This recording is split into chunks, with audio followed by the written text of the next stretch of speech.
시청자 여러분, 안녕하십니까? 정규제 TV가 펜앤마이크로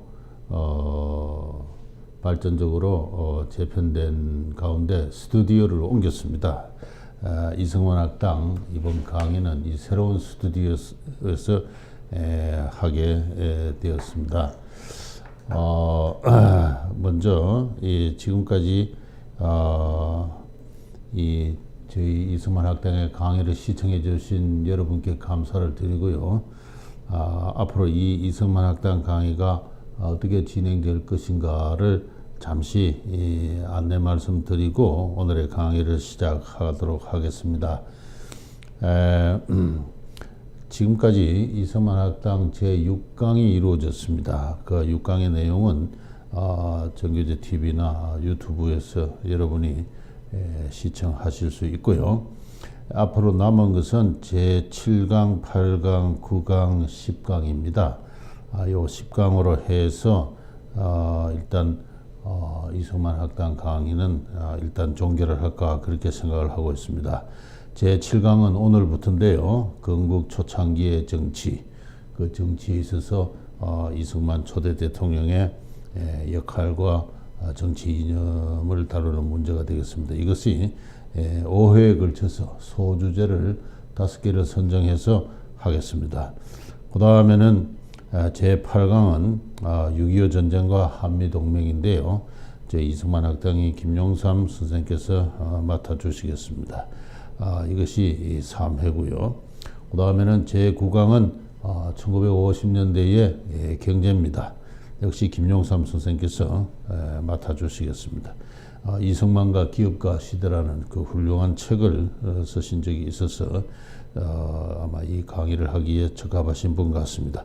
마지막으로 제가 1강에서 9강까지 전체를 종합을 하고 하는 차원에서 이승만의 역사적 유산을 3회에 걸쳐서 하겠습니다. 여기서는 1950년대의 정치적 혼란과 위기, 4.19까지도 다룰 생각입니다. 이 조봉암 사건도 포함했어요. 이렇게 해서 가급적 2018년 연말 잘못되었습니다. 2017년 올해 연말까지 대체로 이승만 학당 강의를 종결하고 내년에는 뭔가 새로운 프로그램으로 여러분을 찾을 수 있으면 좋지 않겠나 그런 계획을 하고 있습니다.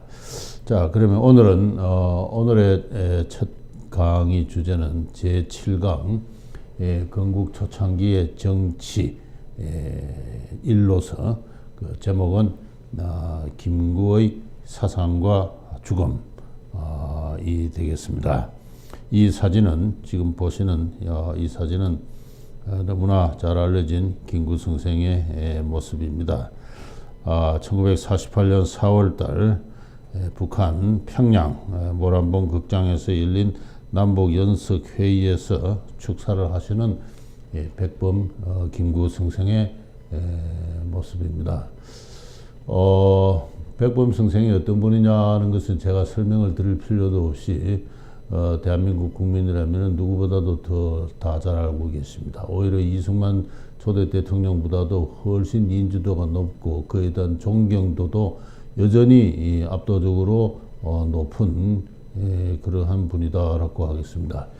대한민국 임시정부가 1919년에 조직이 되었을 때 김구 선생은 백범 선생은 경무국장으로 임시정부에 참여하셨다가 이 임시정부가 내분이 일어나서 사실상 1925년이 되면은 거의 내각을 구성하기도 힘들 정도로 사실상 해체되고 말았습니다.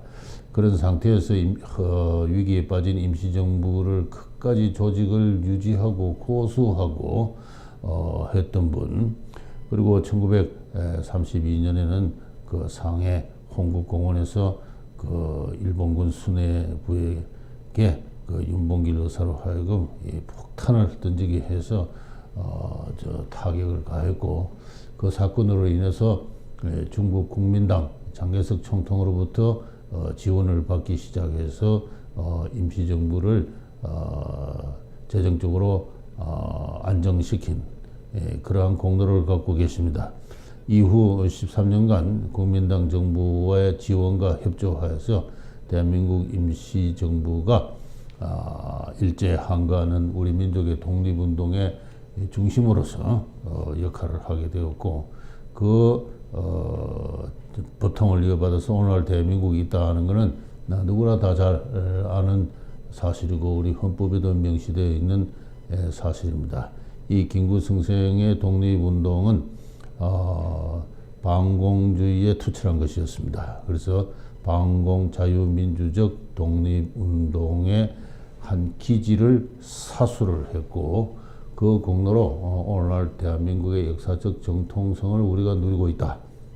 그렇게 이야기를 할 수 있습니다. 그럴진데 이 백범승생에 대한 이 독립운동사에서 차지하는 공로는 자유민주 진영, 우익 진영에 있어서는 이승만 초대 대통령, 임시 대통령과 거의 같은 수준으로 우리 자유민주 우익 진영의 두 거두다. 이렇게 이야기를 할 수 있습니다. 근데 이 불행하게도 이분이 1947년도부터 이승만 초대 건국 대통령과 노선을 달리하면서 점점 거리가 멀어져서 드디어 1948년에 들어서서는 대한민국이 수립되는 과정에서 격렬하게 그것을 반대를 했습니다. 대한민국의 수립은 분단을 초래한다.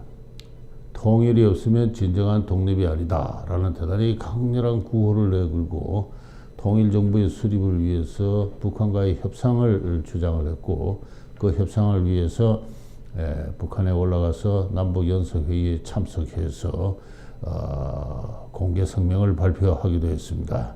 그 공개성명의 발표는 남한만의 정부를 수립 위한 선거는 인정하지 않는다는 것이었습니다. 이후 대한민국이 수립된 이후에도 남한만 대한민국 수립을 이끈 50선거는 자유롭지 못한 불공정 선거였다고 하면서 유엔 총회로 하여금 대한민국의 승인을 하지 말도록 그렇게 요청을 했고 이후에도 지속적으로 한 1년간 살아계시면서 대한민국을 다시 원점에서 돌리고 남북 협상을 할 것을 주장하셨습니다. 그러다가 결국 육군 포병 부대의 소위 안두희의 그 총탄에 비명에 돌아가셨습니다. 비명에 돌아가신 이후에 그분의 그 민족주의 정신, 민족 통일 정부를 추구한 그 정신은 우리 한국인의 가슴 속에도 지금까지 살아남아 있다. 이렇게 이야기를 할 수가 있습니다. 제가 오늘 이 짧은 강의에서 많은 것을 다 말씀드릴 수는 없고 이 김구승생의 사상과 죽음 이라는 제목 하에서 김구승생이 뚜렷하게 우리 대한민국의 건국 세력과 갈라지면서 대한민국의 건국 자체를 부정을 하게 된 그 정치 사상이 뭐냐 그리고 그와 관련된 주요 자료를 먼저 소개를 하겠습니다. 그것에 초점을 맞춰서 마지막 생존 마지막 2년간 이분은 1876년생이신데 1949년에 돌아가시기 긴 인생에 있어서 마지막 2년간 이분의 격렬했던 정치 활동을 이끈 그 이념 사상은 무엇인가 그것에 대해서 제가 말씀을 드리도록 하겠습니다. 이와 관련해서는 다음과 같은 자료를 소개할 수 있습니다.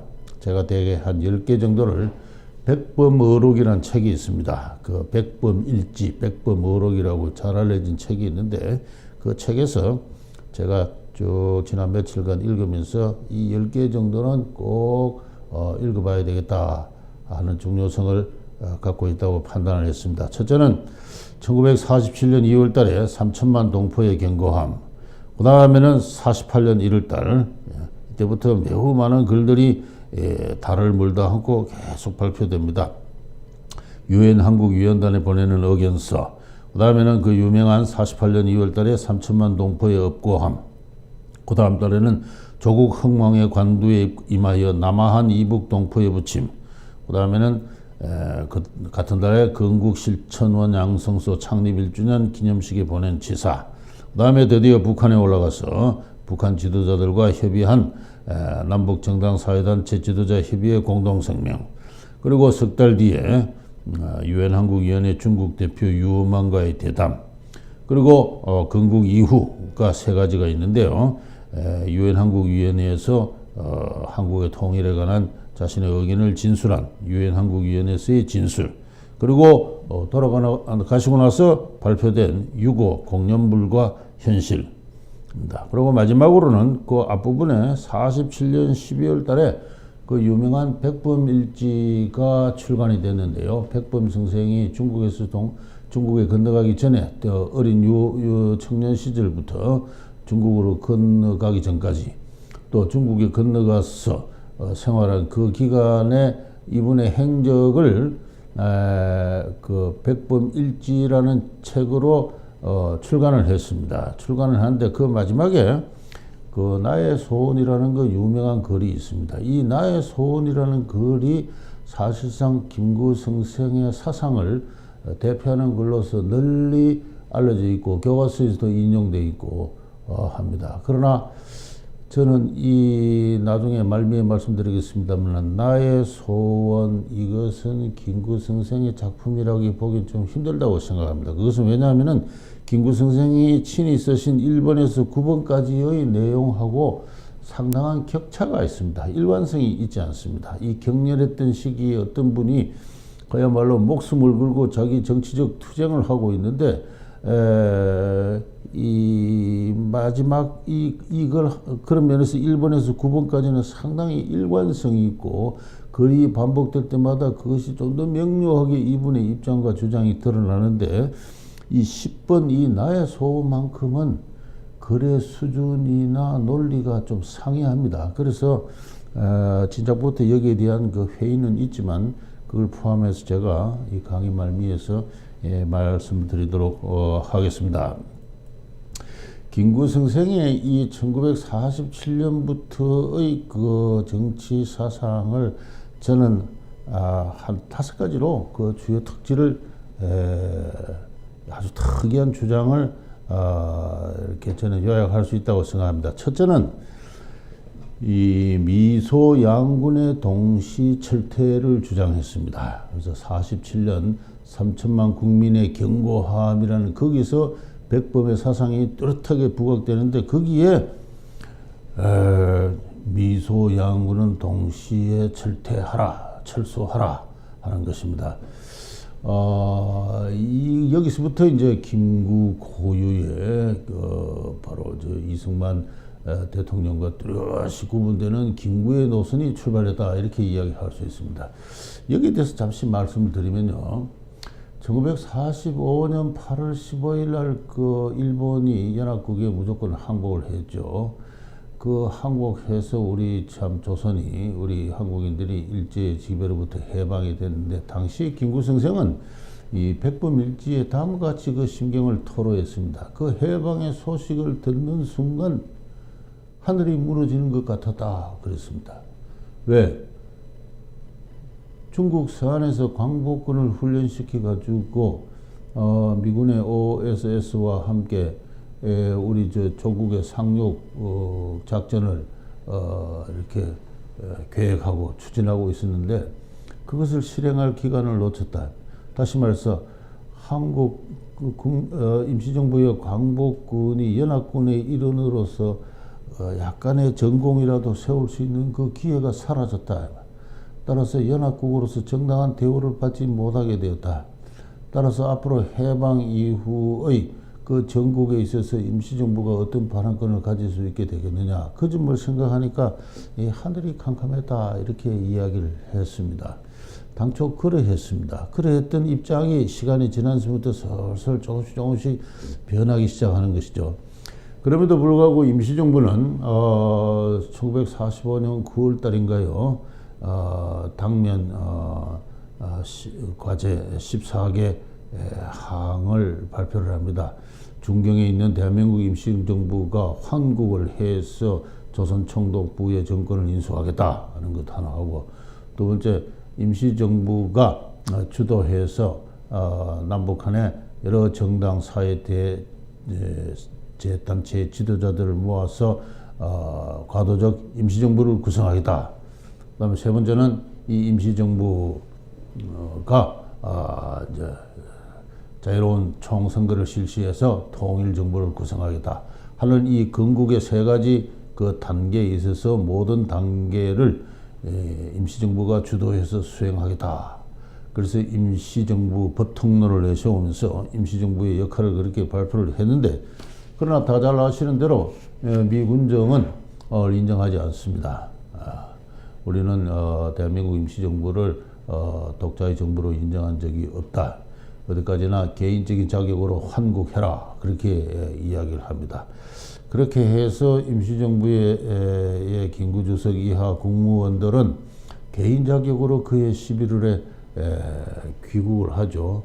국민들의 열렬한 그 환영식이 있었습니다.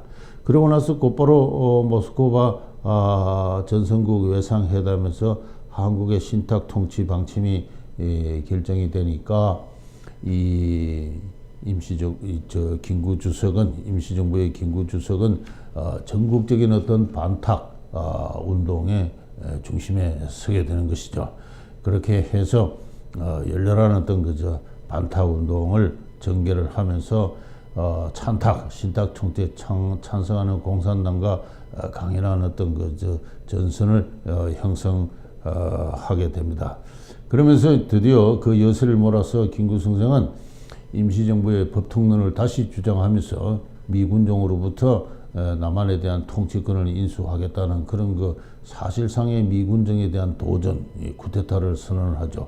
모든 공무원과 경찰 조직은 임시정부의 말을 들어라, 이렇게 해서 임시정부 포고 1호, 2호를 발표한 다음에 미군정과 정면으로 맞습니다만은, 그러나 이 미군정의 하지 사령관은 강력한 경고를 함으로써 그걸 저지시킵니다.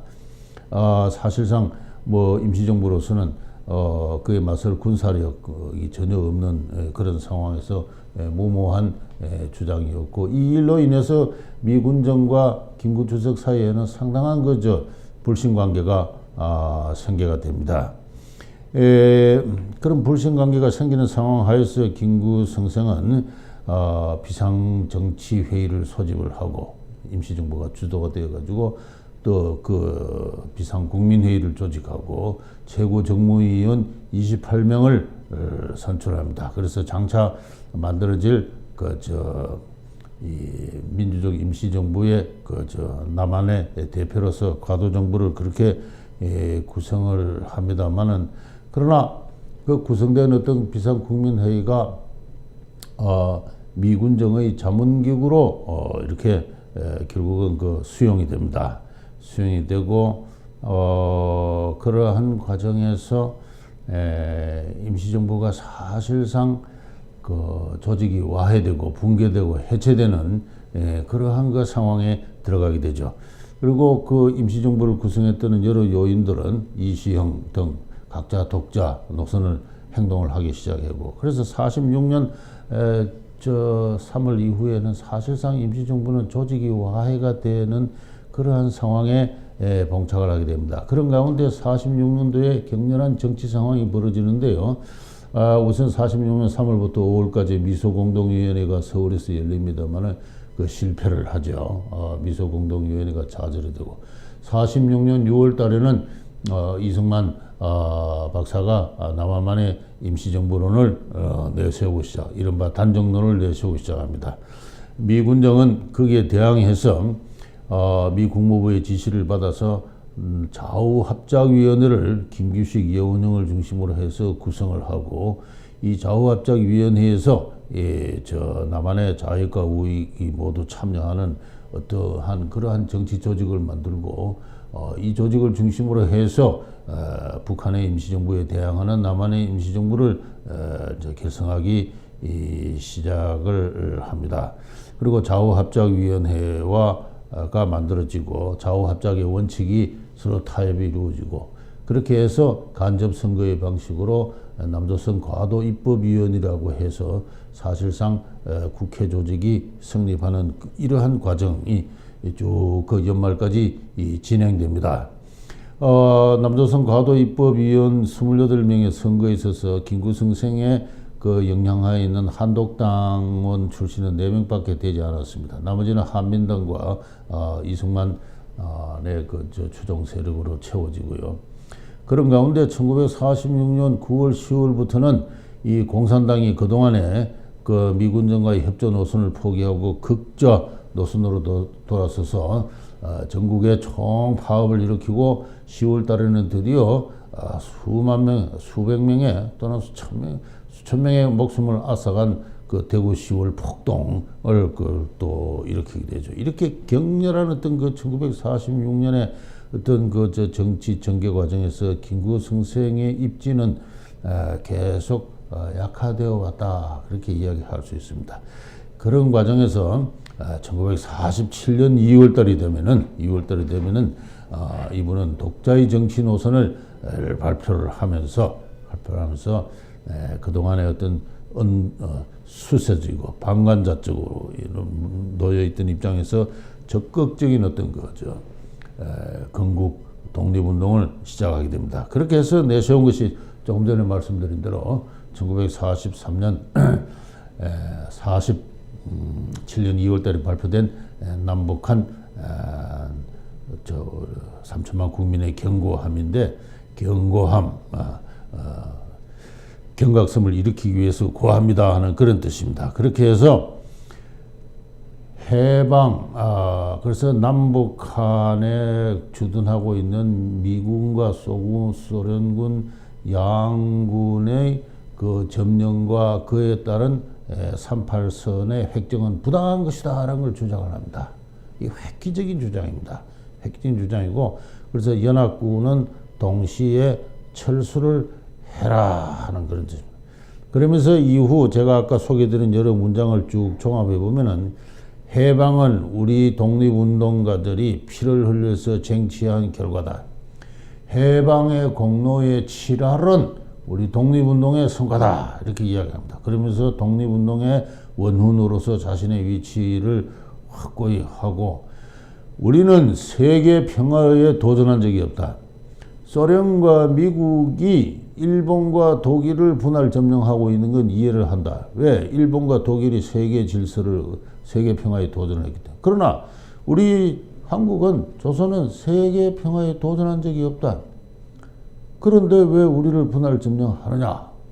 우리 힘으로 해방을 이루었다. 자, 이런 식으로 논리를 전개를 하면서 분할 점령의 부당함을 이야기를 하고, 이러한데도 연합국이 우리를 점령하고 신탁 통치하겠다는 것은 우리를 병합하고자 하는 것과 다를 바 없다, 이렇게 이야기를 합니다.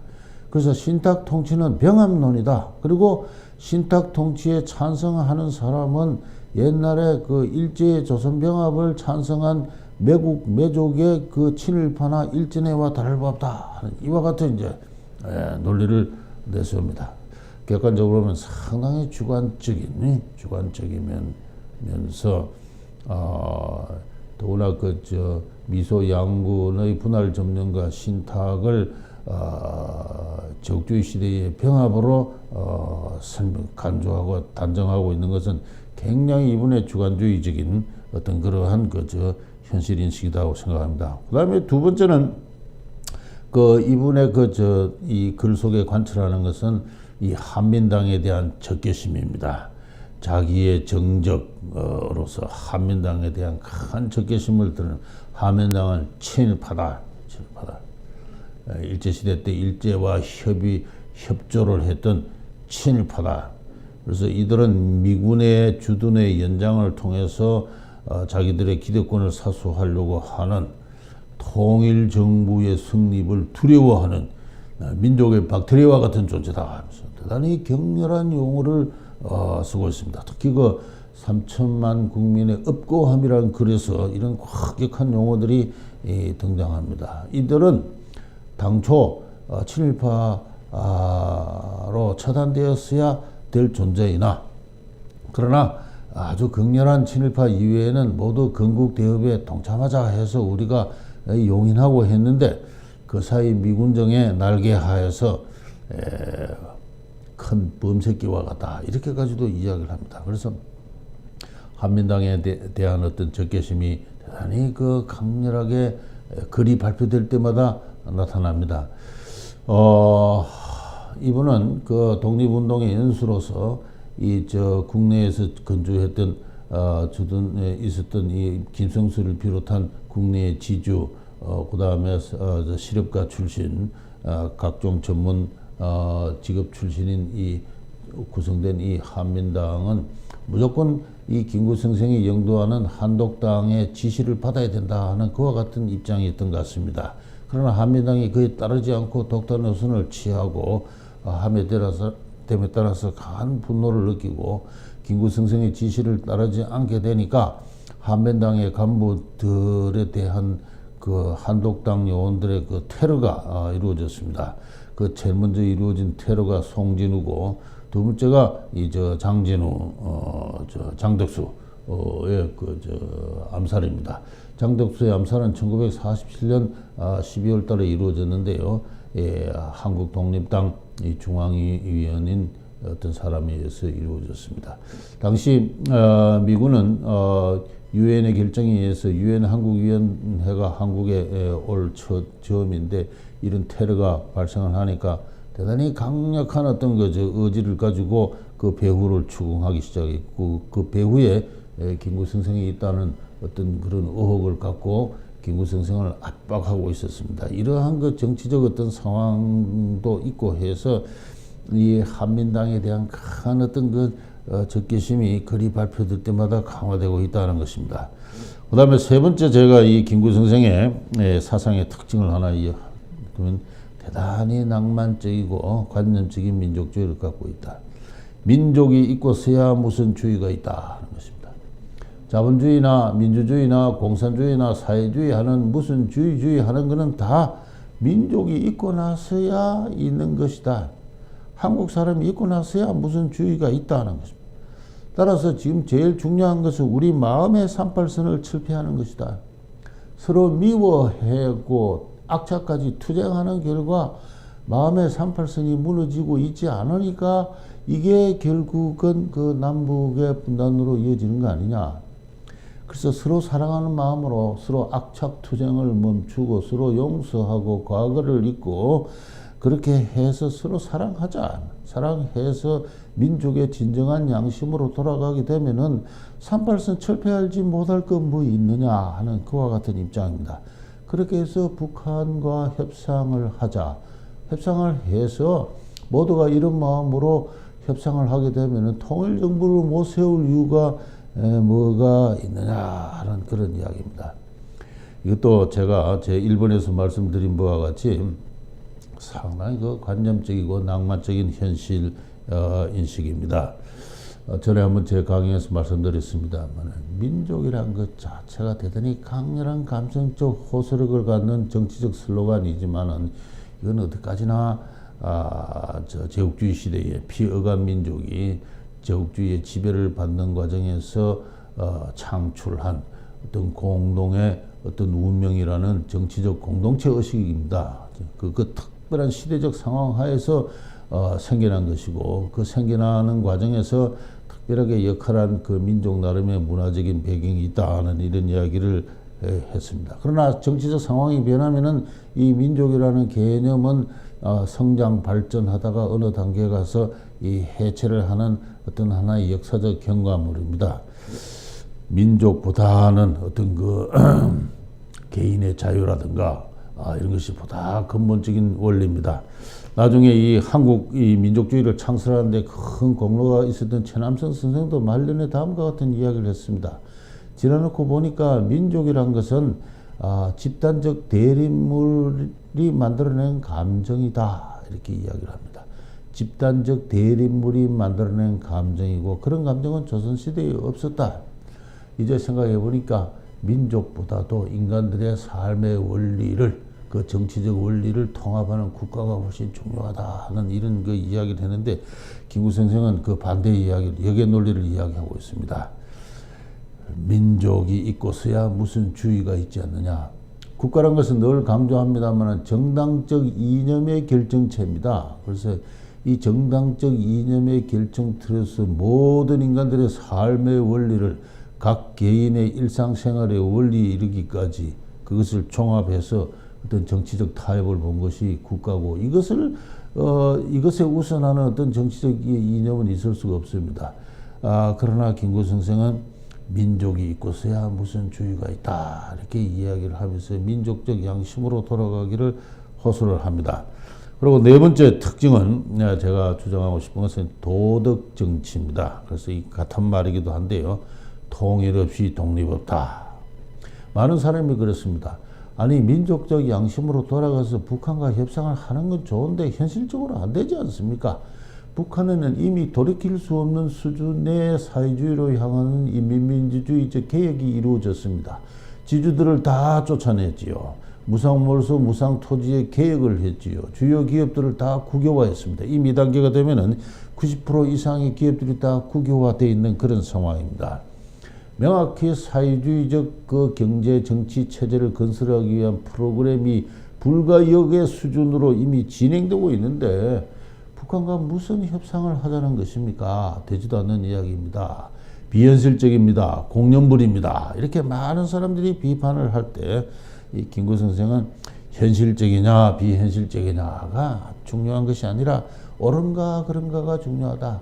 사도 정도냐 사도냐, 양심적이냐 비양심적이냐, 왜 현실적이냐 비현실적이냐고 이야기를 하느냐. 그러면서 다음과 같이 이야기합니다. 기독교인들은 천국을 보지 않고서도 천국을 믿는다. 기독교인들은 예수를 보지도 않고서도 예수의 이름으로 하나님께 기도한다. 우리가 독립이 될 줄 알고 독립운동했느냐, 그런 이야기입니다. 그래서 대단히 어떤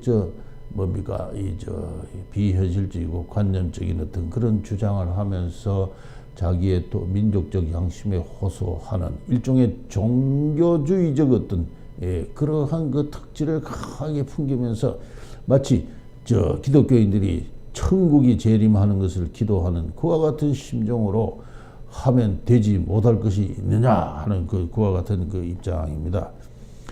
이와 같은 입장에서 드디어 많은 사람들의 만류에도 불구하고 북한에 올라가서 다음과 같은 합의를 북한의 김일성을 중심으로 한 공산주의 세력들과 합의를 합니다. 남북 정당 사회 단체 지도자 협의회라 해서 남한에서 한 120개 정당 대표들이 한 200명 가까이 올라가서 북한에 한 500명과 걸쳐서 이렇게 회의를 했습니다. 회의를 한 결과 또 그 중에 또 소수의 지도자들 한 수십여 명이 모여서 이 공동 성명을 했는데요. 소련의 제의에 따라 외국 군대를 즉시 철수한다. 우리 문제는 우리 민족의 힘으로 해결한다. 이 유명한 우리 민족이란 말이 이때 처음으로 나옵니다.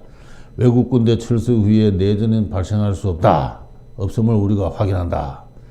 그리고 외국 군대가 철수한 다음에 남북 제정당 단체 정치회의를 통해서 임시정부를 구성하고 이 임시정부가 총선 통일정부를 구성한다.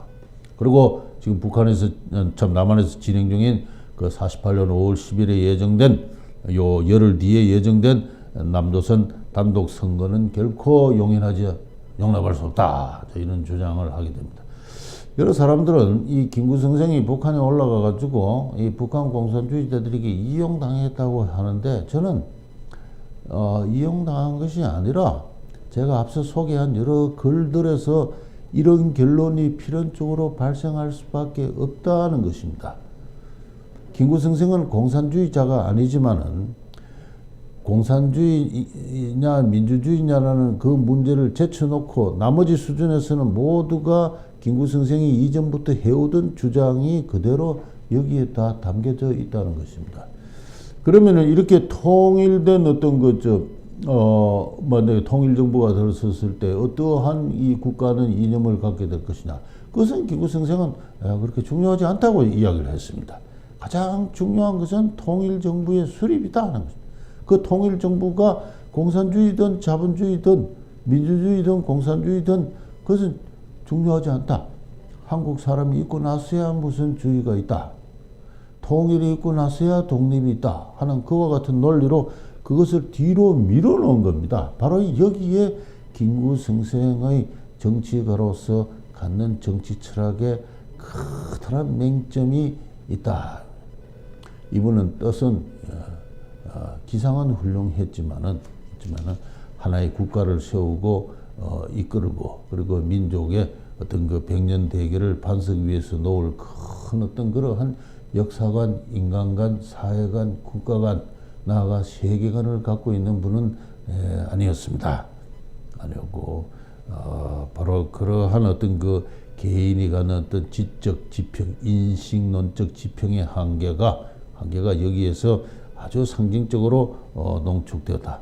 그리고 북한의 공산주의자들은 그들의 플랜에 따라서 지난 시간에 김용삼 선생이 잘 소개했습니다만은 스티코프나 레베제프 같은 잘 고도의 그 어떤 잘 훈련된 소련군의 그 정치 장교들의 기획에 따라서 북한의 공산주의 체제가 하나하나 차곡차곡 건설될 때 그것에 결과적으로 충실하게 이용당하고만 그런 결과가 되고 말았으면 부정할 수 없다고 생각합니다. 이 북한에서 돌아오고 난 뒤에요, 1948년 이 7월 달에 갑자기 김구승생의 저택 경교장으로 유엔 한국위의 중국 대표 유어만 씨가 갑자기 기습 방문을 합니다. 그렇게 해서 약 한 1시간 가량 서로 대화를 한 다음에 본국 정부의 유어만 씨가 영어로 그 장개석 국민정부의 대화의 내용을 보고를 했습니다. 그 어떤 탑 시크릿으로 그 비밀로 1급 비밀로 보관된 이 문서가 당시 이승만 대통령에게도 건너졌던 것 같습니다. 그래서 이 문서가 오랫동안 그 이승만 대통령의 서류 속에 묻혀 있다가 한 10년 전에 이것이 이 세간에 알려지게 되었습니다. 이 유어만 씨는 김구승생을 기습 방문해서 장개석 총통과 중국에 있는 김구승생의 친구들의 뜻을 전합니다. 비록 뜻이 몇 가지 안 맞는 점이 있더라도 집안 사정을 바깥에서 드러내서는 안 된다. 방공전선으로 일환으로 대한민국이 성립하니까 참여해서 부통령으로 참여해라. 이승만도 당신이 참여해 주기를 기대하고 있다 하는 것은 그런 뜻을 전합니다. 이게 장개석 총통의 뜻인데 사실 장개석 총통은 김구승생을 많이 도와준 입장이고 또 김구승생이 환국할 때는 미화 20만 달러의 어떤 그 건국 자금까지도 지원했던 그런 입장에서 대한민국이 방공전선의 일환으로 굳게 서고 발전해 주기를 바라는 입장에서 그와 같은 요구를 할 수 있었다고 생각합니다. 그러나 김구승생은 대한민국에 참여할 뜻이 없다는 것을 명확히 합니다. 이렇게 해서 이제 공식적인 어떤 대담은 끝나고 이 유어만이라는 사람이 이야기를 주고받는 과정에서 다음과 같은 이야기를 합니다. 김구승생이요. 내가 지난 4월 달에 평양으로 간 목적 중에 하나는 북한에서 실제로 무슨 일이 일어나고 있는지를 직접 보기 위한 것이었다. 가서 보니 북한 공산주의자들이 앞으로 3년간 지금 이상으로 인민군을 정강하는 노력을 중단하더라도 또 그 기간 중에 남한이 어떠한 노력을 하더라도 남한이 북한이 지금 보유하고 있는 군사력에 필적할 수 있는 군대를 건설하는 것은 불가능하겠더라.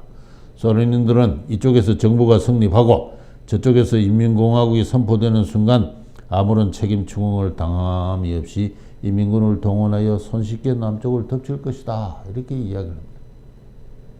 내가 왜 대한민국 정부에 참여하지 않는가 여러 가지 이유를 설명을 한 다음에 불시의 마음에 있는 이와 같은 이야기를 합니다. 내가 북한에 가서 인민군을 봤다. 레베제프 비망록을 보면은 김구가 보고 싶은 건 다 보여주라. 군도 보여주라. 이렇게 이야기를 하는 장면이 나옵니다. 그 김일성에게 지시를 하죠. 소련군 대위 김일성에게 그 소련군 정치 장교들이 그렇게 지시하는 비망록이 있습니다만 군을 보여준 효과가 확실히 있었던 것 같습니다. 김구승생은 내가 북한에 가서 보니까 앞으로 3년 동안 남한이 무슨 짓을 해도 따라갈 수 없는 수준의 군사력이 이미 건설되어 있다. 그래서 남북한의 국가가 이제 공식적으로 들어서고 분단이 확정되는 순간 소련군은 북한에 있는 인민군을 동원해서 남한을 덮칠 것이다 하는 그런 이야기입니다. 내가 왜 그렇게 전도가 아무런 정부에 참여하겠는가 하는 나름대로 굉장히 노회한 어떤 정치가로서의 속셈을 이렇게 부주의하게 털어넣었다고 생각합니다.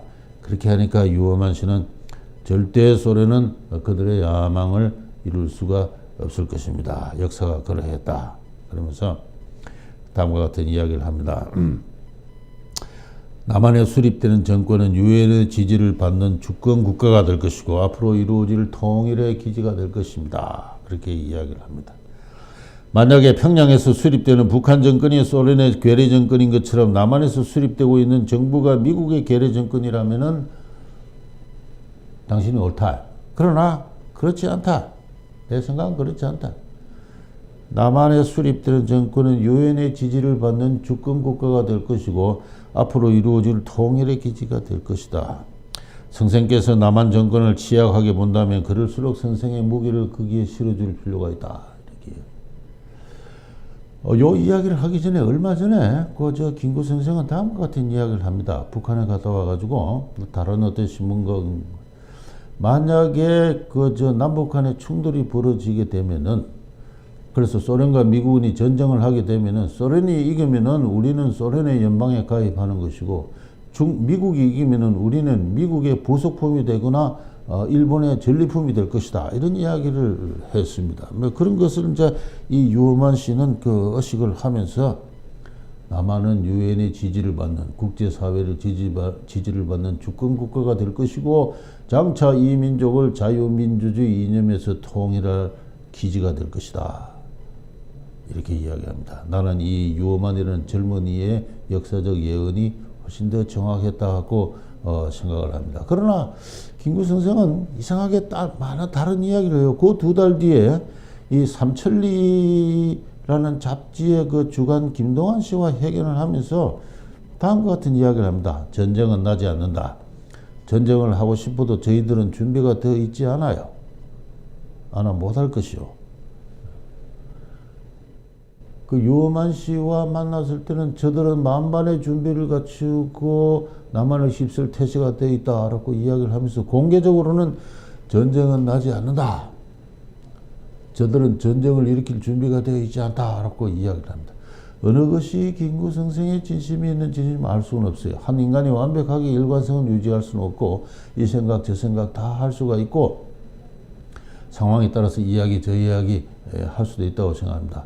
조금 전에 이야기한 대로 전쟁은 일어날 것이다 라는 생각도 있고 전쟁이 일어나게 되면은 우리 한국은 소련의 부속품이 되거나 또는 일본의 전리품이 될 수도 있다. 미국의 부속품이 되고 소련 연방에 가입할 수 있다. 이런 극단적인 생각을 하면서도 또 공개적으로는 자신의 주의 주장의 정당성을 관철하는 입장에서 전쟁은 결코 일어나지 않는다. 북한의 지도자들이 우리와 함께 그런 약속을 했다는 이야기를 하고 있습니다. 자, 이런 상황에서 김구 선생은 계속 한국 유엔에 출석을 해가지고 남한 정부를 취소할 것을 요구를 합니다. 1948년 12월 달에 유엔 총회가 한국을 승인할 때는 김기식 씨 등과 더불어 한국의 승인을 하지 말 것을 요청하는 문서를 발송했고 대표단을 파견하려고 했습니다만은 김규식 선생이 응하지 않아서 그건 이루어지지 않았습니다. 그 이후에도 유엔 한국위원회에 출석을 해서 지금이라도 미소 양군이 철수를 하고 그리고 남북한의 정당 사회단체 지도자들의 연석회의가 열리는데 그때는 남북한의 각 정부도 하나의 단체가 되어서 그의 대변인을 그 회의에 파견하자 이렇게 주장합니다. 따라서 김구 선생은 남한의 이 대한민국의 어떤 국가로서의 어떤 적통성과 합법성을 끝내 인정하지 않았습니다. 50선거는 주민의 자유로운 의사가 표출되지 않았던 불공정한 그러한 그 공포 분위기에서 이루어진 선거다는 이야기를 하셨고요. 그렇게 해서 대한민국의 역사적 막 생겨난 취약하기 짝이 없는 국가의 정통성 자체를 부정하는 행위를 계속 했습니다. 드디어 1949년이 되면은 미군과 소군이 철수를 합니다. 약간의 고문담만 남기고 철수를 하게 되니까 드디어 나의 주장이 실현될 때가 왔다. 미군과 소군이 철수했으니까 이제 남북한의 정당 지도자들과 사회단체 지도자들은 민족적 양심에 입각해서 다시 남북한 연석회의를 하고 남북한의 두 정부도 대변인을 파견해라. 이렇게 하면서 사실상 대한민국의 어떤 국가로서의 어떤 실체성을 부정하는 행위가 계속 반복되고 있는 가운데 드디어 비극적으로 1940년 6월 26일에 육군 소위 안도희가 김구 선생을 김구 안도희의 표현에 따르면은 시역을 했습니다. 안도희는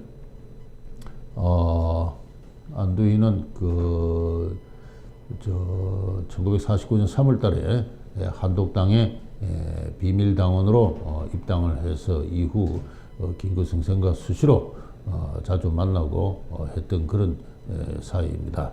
비밀당원이었기 때문에 뭔가 특별한 어떤 임무를 띠고 김구 선생과 자주 만나는 그런 사이였던 것 같습니다만은 이 김구 선생을 살해한 뒤에 이 김구 선생의 연구와 경고장 밖에서 애통해하는 우리 국민들의 모습입니다. 김구 선생은 어쨌든 간에 우리 민족의 마음에 살아있는 큰 어떤 독립운동의 한 큰 횃불이었습니다. 그분이 말년 2년간의 대한민국 정부, 대한민국의 성립에 저항을 하셨고, 끝내 어떤 남북한의 어떤 남북연석회의를 주장하시다가 비운에 가셨지만은, 그러나 대다수 국민들에게는 이렇게 땅을 치며 호곡을 하게 되는 큰 슬픔으로 그의 죽음을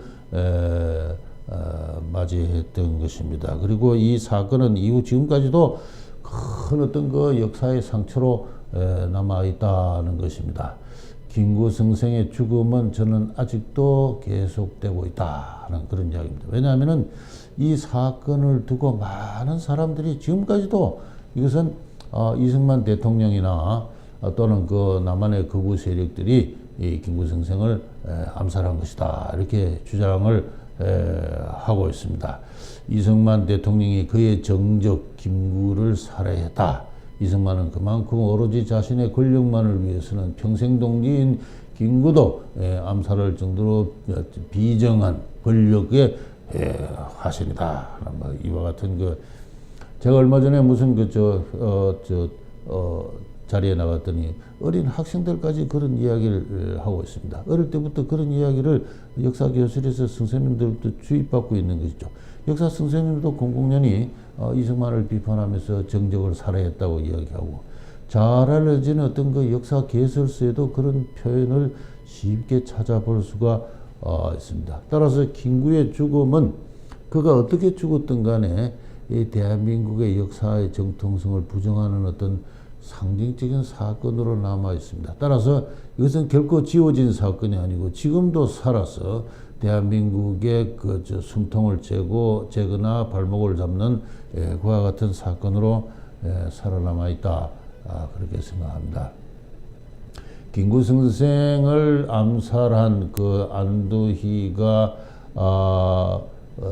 과연 단독범이냐에 대해서는 저 솔직히 말해서 좀 회의적입니다. 그런 큰 일을 할 때 개인이 육군 소위가 혼자서 했다고는 생각되지 않습니다.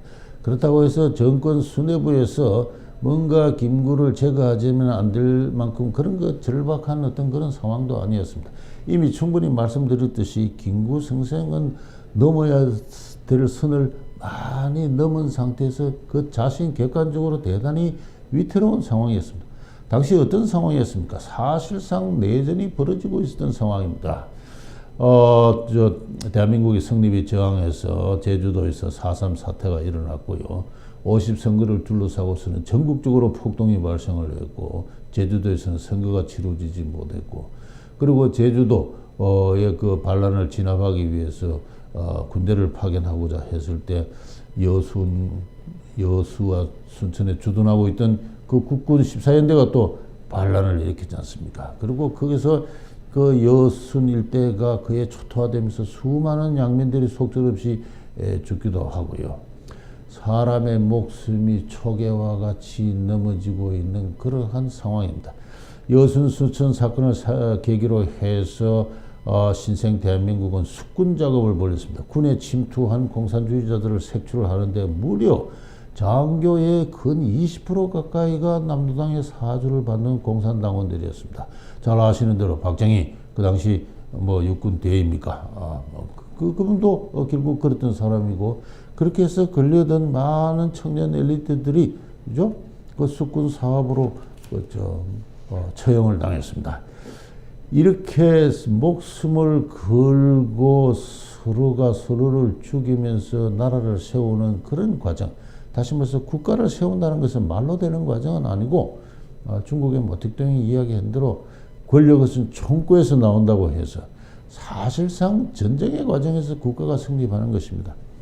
곧이어 이제 공식적인 전쟁이 발발하게 됩니다만은 이 공식적인 전쟁이 발발하기 이전에 남한 내에서는 사실상 공산주의자들과 신생 대한민국 간의 내전 상태가 조성되어 있었고 그리고 실질적으로 38선 주변에서는 옹진 전투 등 대규모 전투들이 간헐적으로 발생하고 있는 그런 상황에서 이 대한민국의 어떤 그 적법성, 레지티머시를 정면에서 부정하는 어떤 그런 그 김구성생의 운동이 어떤 한계를 넘어섰을 때 그의 목숨은 생명은 사실도 누구도 담보하기 힘든 그런 것이었다는 것이 객관적인 상황입니다.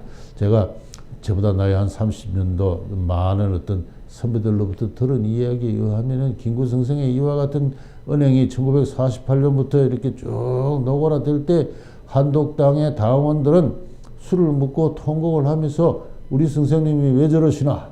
그 대부분이 북한에서 쫓겨 내려온 어떤 북한 토지개혁 때 쫓겨 내려온 어떤 그러한 그 사람들입니다. 공산주의라 하면은 절천 원수의 감정을 갖고 있는 그런 사람들이고 이 안도희도 마찬가지입니다. 그런 사람들이 그 서울 무교동에서 술을 마시면서 우리 선생님이 왜 저러시나 하고 눈물을 흘렸고 그리고 서로 비문관계하면서 누군가는 총을 들고 말 것이다 하는 공공연한 분위기였습니다. 뭐 일설에 의하면은 말이죠. 한독당 당원들 가운데는 아예 그냥 암살조가 편성되어 가지고 서로 순번을 정하기도 했다 하는 그런 이야기. 뭐 알려지지 확인되지 않는 이야기입니다만은 사실상 국가가 건설되는 과정은 전쟁의 과정이었고 그 전쟁의 과정에서 김구 선생이 노골적으로 적에게 이로운 행위를 할 때 열혈방공 청년들이 총을 뽑아드는 것은 저는 시간 문제였고 그것이 객관적인 상황이었다 하는 것입니다. 흔히 이승만 대통령이 사주를 했다고 한 것은 전혀 그것은 사실이 아니라고 생각합니다. 이승만 대통령은 김구 선생이 암살을 당했을 때 통탄을 불금한다는 그런 성명을 발표를 하면서 나로서는 놀랍고 다만 가슴이 서늘해서 말이 나오지 않을 지경이다. 우리 한국인들은 어찌해서 이런 만행을 자주 범하는가.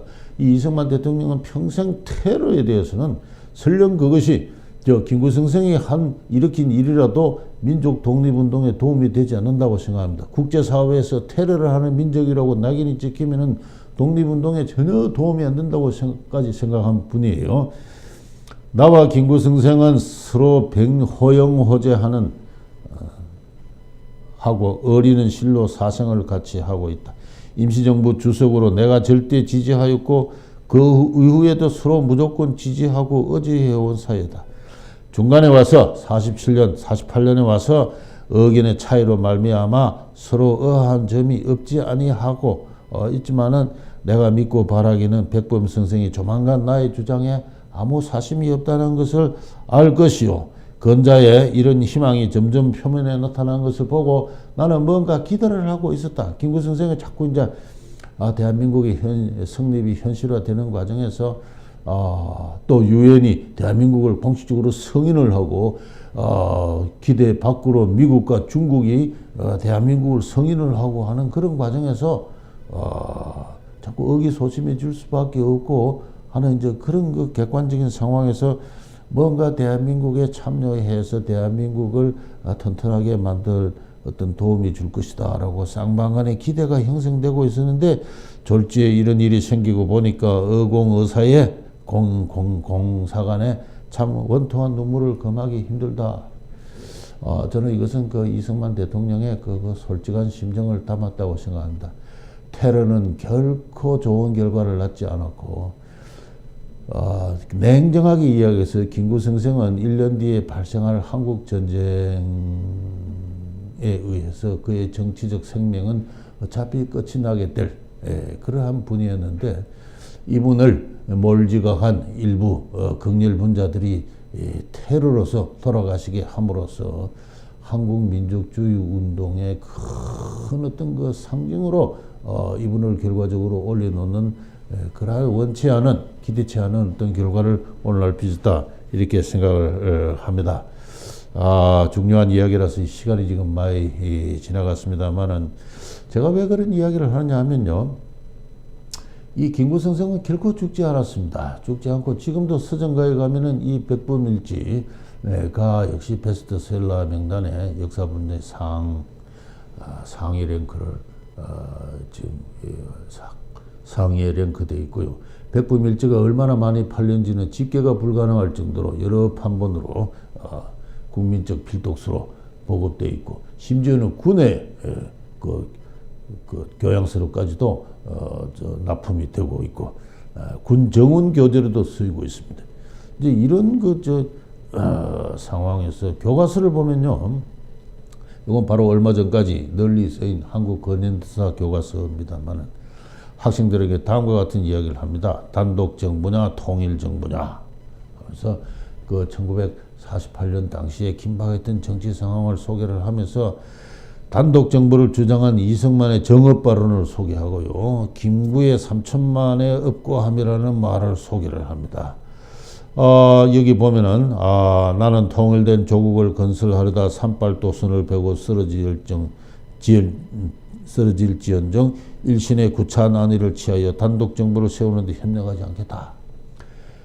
38선을 베고 결국은 쓰러지고 말았습니다. 이런 비장한 어떤 그 말과 더불어 이 김구의 3천만 동포의 업고함이 학생들에게 읽힐 때 그 호소력은 제가 지난번에 소개한 이승만의 그 단선 정부 정업 발언보다도 훨씬 클 것이라고 생각합니다. 그래서 이 밑에 과제를 내기를 1과 2를 읽고 이승만과 김구의 입장 중 하나를 택하여 토론해보자. 어린 학생들이 역사를 알지 못하고 인간과 세계에 대해서 아직 인식이 정립되어 있지 않은 어린 학생들이 이승만의 이 단정론이 어떠한 역사적 배경하에서 나온 것인가를 알지 못하는 가운데 이 두 개를 제시하고 어느 한쪽을 택해서 토론해보자고 하면 제 짐작은 90% 이상의 학생은 이 김구의 입장을 택할 것입니다. 이렇게 해서 김구를 추모하는 우리의 젊은이들을 지난 20, 30년간 대한민국 정부가 양성해내었습니다. 드디어 1990년대가 들어오면 민주화 시대가 열리게 되면은 김구는 공식적으로 국민의 지도자로서 현창이 됩니다. 1995년에 당시 야당 지도자 김대중 씨는 우리의 이승만, 박정희, 전두환, 노태우 정부로 이어지는 정부는 친일파 정부였다. 반면에 김구 선생은 불세출의 애국자였다. 이렇게까지 하면서 드디어 그분이 집권하고 나서는 김구 선생을 현창을 하기 시작했습니다. 백범 기념관을 지었죠.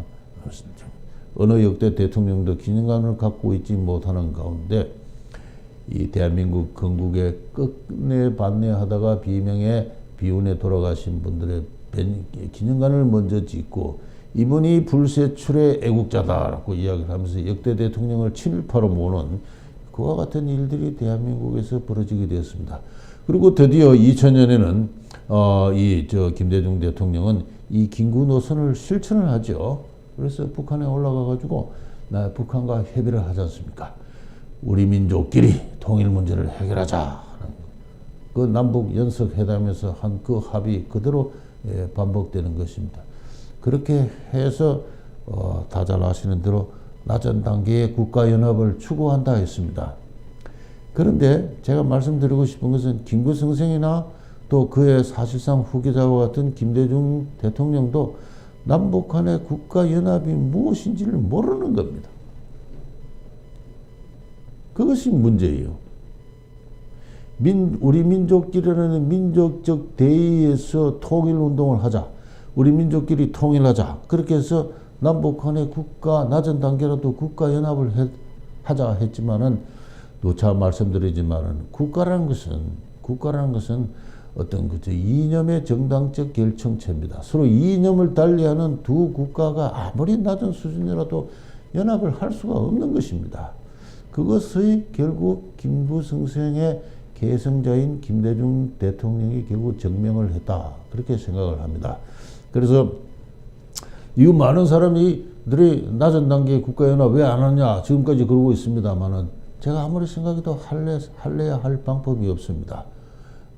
바로 그러한 어떤 그 역사의 진실은 결국 70년 만에 폭로되고 말았다고 생각합니다만은, 그러나 아직도 대다수 한국인들의 마음속에는 김구성생은 통일운동의 영웅으로서, 통일운동의 화신으로서 가슴속에 살아있습니다. 그렇게 건강하게 빛나게 살아있는 한 대한민국의 역사적 정통성, 다시 말해서 늘 강조해왔습니다마는 개인의 근본적인 자유에 입각해서 개인의 근본적인 자유와 그리고 자유통상이라는 세계사의 큰 흐름에 편성을 해서 자유국제연합의 일원으로서 자유인의 공화국이 성립했다는 이 거대한 문명사적 대전환의 의의는 아직도 우리 국민들의 마음을 울리고 있지 못하는 그러한 어떤 그 낯선 슬로건으로 걸려있는 그런 상황이 지금도 이어지고 있는 것입니다.